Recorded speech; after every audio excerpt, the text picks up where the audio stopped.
Épisode 8. La famille s'agrandit. Dans l'épisode 5, je me rends aux Archives nationales à Pierrefitte-sur-Seine en quête des archives du Fonds de Moscou. En ligne, j'ai trouvé la trace de 4 dossiers au nom de Tim. Elias, mon grand-père, Hélène, sa sœur qui va tragiquement passer les 10 dernières années de sa vie en hôpital psychiatrique. Il reste maintenant ceux d'Alexandre et de Zalma à explorer. Dans le dossier d'Alexandre Tim, qui est né en 1912 à Kousskié, en Russie, rien ne semble rattaché à notre famille. Et je suis tellement déçue que j'oublie de prendre en photo le dossier. Aujourd'hui, je ne sais plus ce qu'il y avait dedans. Il me reste le 4e dossier. Je sens qu'il est épais. 35 pages, datant de 1933 et 1934. Mais qui sont-ils ? En ouverture du dossier, des notes manuscrites et dactylographiées issues du 7e bureau. Les textes, tapés à l'encre violette, ont 90 ans. Ils sont soulignés, annotés, raturés. Sur le premier feuillet, nous sommes en décembre 1934 et apparaît l'histoire de Carmen Tim et de son mari, Eugène Grosinger. Carmen est un nom qui flotte dans la mémoire de mon père. Il m'a déjà raconté qu'il pensait que c'était une sœur de son père qui habitait à Paris, qu'il était allé la voir quand il était petit en 1952, qu'elle aurait 2 filles. Carmen, ce prénom n'est pas assez commun pour penser que Carmen Tim, citoyenne polonaise, est une coïncidence. Carmen est de nationalité polonaise, Eugène est hongrois. Il est tailleur, elle est dite sans profession. Ils viennent d'avoir un enfant, Alfred, né en 1934, à Paris. Carmen déclare être entrée en France en avril 1932. Elle a bien un passeport polonais et un visa valable pour la France, mais les autorités tiquent. Aucune trace sur son passeport de son passage à une frontière française. Bizarre. Carmen a fait une demande de carte d'identité. Le ministère de l'Intérieur lui accorde, et c'est écrit « du moins pour le moment ». S'ensuit un rapport d'enquête du commissariat spécial de Saint-Louis. Je suis complètement aspirée par cette petite dactylographie violette dont les lignes se font de plus en plus serrées. Une grande partie du rapport date d'1 an plus tôt, novembre 1933. Parle de Carmen et d'Eugène, mais surtout renseigne sur les époux dont le dossier porte le nom, Zalma Sabino Tim et sa femme Berta Goldreich. Et il va changer à jamais le cours de mes recherches. Avant la guerre, donc avant la Première Guerre mondiale, puisque nous sommes en 1933 et que la deuxième n'a pas encore commencé, les époux Tim habitaient à Zurich, en Suisse. Ils sont expulsés pour banqueroute frauduleuse. Et ils partent à Strasbourg juste avant la Première Guerre mondiale. La ville alors a été annexée par l'Allemagne depuis 1871. Je me suis demandé si Zalma avait été soldat pour les Allemands pendant la Première Guerre mondiale. Mais il dit qu'il n'a jamais été mobilisé et n'est pas déserteur non plus.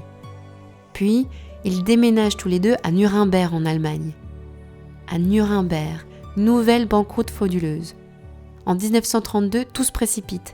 Zalma quitte Nuremberg pour Paris et échappe de peu à son arrestation pour inceste. Je me demande si c'est une fausse accusation de la police allemande pour expulser des juifs. Après tout, Hitler devient chancelier quelques mois plus tard en janvier 1933. En 1935, avec les lois de Nuremberg, une loi est votée sur la protection du sang allemand et de l'honneur allemand et fonde le concept de Rassenschande, littéralement honte raciale. Et là, des juifs vont être accusés de contaminer le sang allemand s'ils ont une relation sentimentale ou sexuelle avec une personne aryenne.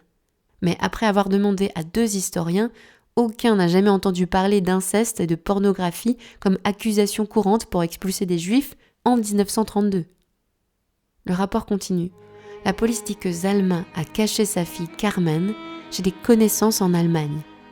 Une fois à Paris où il obtient des cartes d'identité d'étrangers pour lui et sa famille, il envoie son neveu Sander, né à Lodz, chercher sa fille en Allemagne qui se cache sous un faux nom, Gina Müller, et lui fait passer la frontière illégalement par la Sarre, près de Forbach. Le couple Tim est considéré dangereux par la police française. Ils ont le mauvais goût de faire passer la frontière à des voyageurs clandestins. Ils sont très endettés et si Zalma tente de commercer des pierres à aiguiser, la femme Bertha fait le colportage d'ouvrages obscènes. Je ne m'attendais pas du tout à ça. Je lis cette histoire sans connaître les protagonistes, mais sans pouvoir m'arrêter. Les ingrédients sont tout à fait dramatiques, mais beaucoup d'indices concordent avec ma famille. S'appelait Tim, avoir habité en Suisse, en Allemagne, en France. Zalma et son neveu Sander sont nés à Łódź tous les deux. Combien de Tim peut-il y avoir à Łódź ? Je tourne la page. Et enfin, l'oasis est là, au cœur de l'Europe antisémite, enserré de faux noms et sur fond de poursuite par la police allemande, un paragraphe coincé au milieu de 35 feuillets.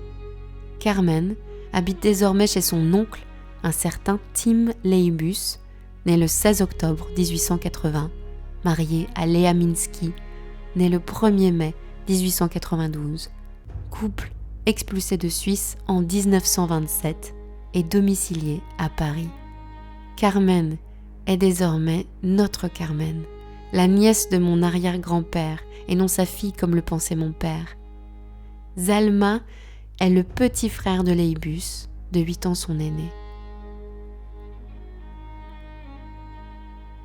Au paragraphe en dessous, j'apprends que Maurice, le fils aîné de Zalma, après avoir été refoulé du territoire français, habite également chez son oncle Leibus. Coco est en Suisse, Hélène en 1933 est déjà placée dans un refuge israélite. Est-ce plausible que Carmen et Maurice s'abritent chez leur oncle et tante quand certains de leurs propres enfants n'habitent même pas chez eux ? Retrouver dans ce dossier les noms et l'adresse de mes arrière-grands-parents me subjugue. Mon arrière-grand-père avait un frère, Zalma. Ce dernier rédige d'ailleurs une lettre pour solliciter une autorisation de séjour définitif en France. Il y écrit être né le 1er octobre 1888 à Łódź et ils ont 4 enfants avec Bertha, Maurice, Carmen, Sonia et Ferry Elias Baer, nés tous les 4 dans des villes différentes. Zurich, Strasbourg, Nuremberg et Saint-Louis, sur un horizon de 22 ans. Mais ces villes ne sont pas si éloignées les unes des autres. Ils semblent naviguer dans un certain périmètre. Est-ce que ce sont des villes où la famille a des connaissances ? Ce qui me marque également, c'est que Zalma a son premier fils à 23 ans à Zurich. Il quitte donc la Pologne relativement tôt, en 1911, avant la Première Guerre mondiale, avant les pogroms les plus connus en Pologne qui ont lieu entre 1918 et 1921, puis entre 1935 et 1937, puis après la guerre en 1945 et 1946. Suit-il quelqu'un ? Rencontre-t-il Bertha en Pologne ou en Suisse ? Qu'en est-il de Leibus ? Ils ont avec Léa leur première fille Sarah en 1915 à Berne. J'ai souvent pensé qu'ils avaient quitté la Pologne quand elle avait été envahie par les Allemands en 1914 pour fuir la guerre. Mais Zalma est au moins en Suisse depuis 1911. Qui a précédé qui ? Qui a donné de l'espoir à qui ? Malgré la demande de Zalma de papier français, la machine à expulsion est déjà en marche. Le gros du dossier de Tim Zalma et de Bertha Goldreich, c'est ce rapport d'enquête du commissariat spécial, puis les échanges entre la préfecture de police et le ministère de l'Intérieur. Les arrêtés d'expulsion jaillissent, des notices individuelles décrivant sous toutes leurs coutures mon arrière-grand-oncle et sa femme, au cas où ils auraient besoin d'être signalés. Zalma, 1,69 m, a 45 ans. Il est décrit avec une taille élancée, des yeux gris-marron, le teint sain et une calvitie frontale. Sa femme Bertha, à 39 ans, est plus grande que lui avec ses 1,71 m, a des yeux bleus et est plus corpulente, a une grande bouche et un visage rond selon la notice. Elle est polonaise par mariage, d'origine hongroise, née en Suisse. Il n'est nulle part fait la mention qu'ils sont juifs. Il est écrit partout qu'ils sont de nationalité polonaise, mais ça s'arrête là. Le sont-ils ? Pratiquent-ils ? En tout cas, ce n'est pas invoqué par la police française pour les tenir à l'écart. Je me replonge dans ma lecture. Certains feuillets sont en double d'une autre typo. Je les relis tout de même pour être certaine de ne manquer aucun détail. Soudain, 2 cartes d'identité sorties du passé et les visages de Zalma et Bertha surgissent. Je me sens submergée et me mets à pleurer dans la grande salle des Archives nationales. Le mirage n'est plus possible. J'ai retrouvé la trace du frère de mon arrière-grand-père. Je suis émue de pouvoir faire découvrir à mon père et mes tantes le visage de leur grand-oncle, mais je suis aussi sonnée de ce que j'ai lu. Bip ! Coucou! La bonne nouvelle, c'est que vous avez un grand-oncle Zalma. La mauvaise, c'est qu'il semble avoir abusé de sa fille. J'ai récupéré sa photo, matez-moi sa tête et cet air de famille. Enfin, physiquement. Voilà, bonne journée. Pip! Physiquement, mon arrière-grand-père Léibus aurait pu lui ressembler. Au lieu d'être flou, Léibus devient un sosie. Je l'imagine siamois. Pourquoi n'y a-t-il pas son dossier et celui de Léa dans le fond de Moscou ? Je ne comprends vraiment pas. Les documentalistes ne se l'expliquent pas, surtout qu'ils ont des papiers en règle. Mais une de mes hypothèses de départ est royalement battue en brèche.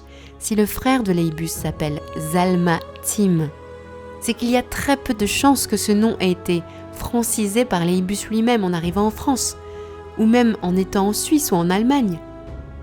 Ils devaient vraisemblablement porter tous deux ce nom à leur naissance, et donc au XIXe siècle à Łódź, en 1880 et 1888. La lueur de Timowski s'éloigne un peu plus, et Tim reste béni de mystère. J'avais entendu parler à la Maison culturelle du Yiddish à Paris de Jewish Gen. C'est une ONG qui donne gratuitement accès à des bases de données sur la généalogie juive. Dans ces bases de données, l'outil de recherche a le mérite de me faire rire, en plus d'être tout à fait utile. On peut choisir de faire une recherche avec un nom d'ancêtre exact, mais on peut aussi demander à ce que la recherche soit plus phonétique, que les sonorités soient respectées, à l'oreille, même si l'orthographe non. Si on est sûr du début d'un nom, mais pas du reste, on peut chercher avec juste un début de nom, ou on peut carrément se laisser faire des propositions qui ressemblent vaguement, c'est leur vocabulaire en anglais, fuzzy, ou encore plus vaguement, ou même qui sont franchement flous. En jouant avec ces critères, j'ai réussi à retrouver la mention d'une famille Tim polonaise dans une base de données de JRI Poland. C'est une autre association qui indexe des millions de dossiers d'état civil polonais du XVIe au XXe siècle en allant eux-mêmes piocher dans les archives microfilms de l'Église de Jésus-Christ des Saints des Derniers Jours. C'est un nom officiel un peu long et qui ne sonne aucune cloche pour une organisation pourtant mondialement connue, les Mormons.